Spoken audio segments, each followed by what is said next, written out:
Lovers வண்டியில ஏறினானா நான் வண்டியை தான் ஓட்டுறேன், ஃப்ரண்ட் மிரரை பார்க்க முடியாதுனால அந்த அளவுக்கு இருக்கும் எனக்கு. ஏன்னா ஃப்ரண்ட் மிரரை பார்த்தேன்னு வச்சிங்களேன், நம்மளுக்கு மெயின் தடுமாறிடுமோன்ற ஒரு பயம் தான் நம்மளுக்குள்ள வருது. இல்லைங்க வண்டியில் வச்சு இந்த மாதிரிலாம் பண்ணக்கூடாதுன்னா கூட ஒரு 100 ரூபா கூட விட்டுறேன், நீங்க போங்க கம்முன்னு அப்படின்றாங்க. இல்லைன்னா பொறுமையா போங்கன்றாங்க. ஏன் பொறுமையா போக சொல்றாங்கன்னு தான் தெரியாது, ஆனா பொறுமையா போங்கன்றாங்க. அவங்க உள்ள உட்காந்து பண்றது அந்த சத்தம் எல்லாமே வந்து நம்மளுக்கு இடைஞ்சலா இருக்கு. நான் சவுண்டை வச்சாலும் சவுண்டை வைக்க கூடாதுன்றாங்க. நீங்க வண்டியை பார்த்துட்டு ஓட்டுங்க அப்படின்றாங்க. அது சொல்ல முடியாது. வண்டிக்குள்ள உட்காந்து புள்ள மட்டும் தான் பெத்துக்கல, மற்ற எல்லா வேலையும் வண்டிக்குள்ளே முடிச்சுக்கிறீங்க. இதை என் வண்டியா இல்லை யார் வண்டின்னு தெரியல, நான் வண்டிக்குள்ள வேற என்ன பண்றது இல்லை. நீங்க வண்டிக்குள்ள உட்காந்து குடும்பம் நடத்துக்கு நான் வண்டியை கீழே இறங்கி போய் ஒரு டீ சாப்பிட்டு வரணும். டீ சாப்பிட்டு வரதுக்குள்ள நீங்க குடும்பம் நடத்தி முடிச்சிருக்கீங்க வண்டியை. நான் மறுநாள் வண்டியை கொண்டாந்து வீட்டில் நிப்பாட்டிட்டு வண்டியை வாட்டர் வாஷ் பண்ண வேண்டியது.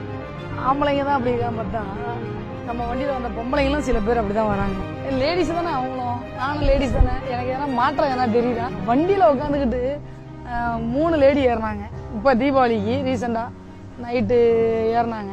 2 அரை மணிக்கும் பின்னாடி உட்காந்துட்டு ஃபோனில் பேசிட்டு வராங்க. ஃப்ரண்ட்ல ஒரு லேடி உட்காந்துக்கிட்டு இப்படி ஒராசர் தானே இப்படி ஒராசர் தானே, பேடு வாய்ஸ், எவ்வளோ இதுவாக பேசணுமோ அவ்வளோ தரக்குறமாக பேசுகிறாங்க. பக்கத்தில் உட்காந்து கற்பழிப்பு ஒன்றும் தான் பண்ணலை, மற்றபடி வார்த்தையிலையும் பண்ணிருச்சு. பக்கத்தில் வந்துட்டு என்ன வரியா, நைட்டு வீட்டுக்கு தானே போகிற, வாயேன் நம்ம 2 பேரும் சேர்ந்து போயிட்டு வருவோம், அங்கே போகலாமா இங்கே போகலாமா. நான் தெரியாமல் தான் கேட்குறேன். நான் வண்டி ஓட்டுற பொழப்பை விட்டுட்டு வேணா உன் கூட வந்துடுறேன், ஆனால் நான் இதே சம்பாதினே நான் அதில் சம்பாதிக்க முடியுமா? இதில் ஓட்டினா நான் கூட டிரைவரு கேப் ஓட்டுறேன் அப்படின்னு ஒரு பேர் எடுத்துகிட்டு போகலாம். உன் தொழிலுக்கு நான் வந்தால் என்ன பேர் கிடைக்கும் தெரியுமா? என் பிள்ளைங்களுக்கு அது நல்லா இருக்குமா? நீ செய்யறனா நீ செஞ்சுட்டு போ, என் வேலையை நீ செய்ய விடு.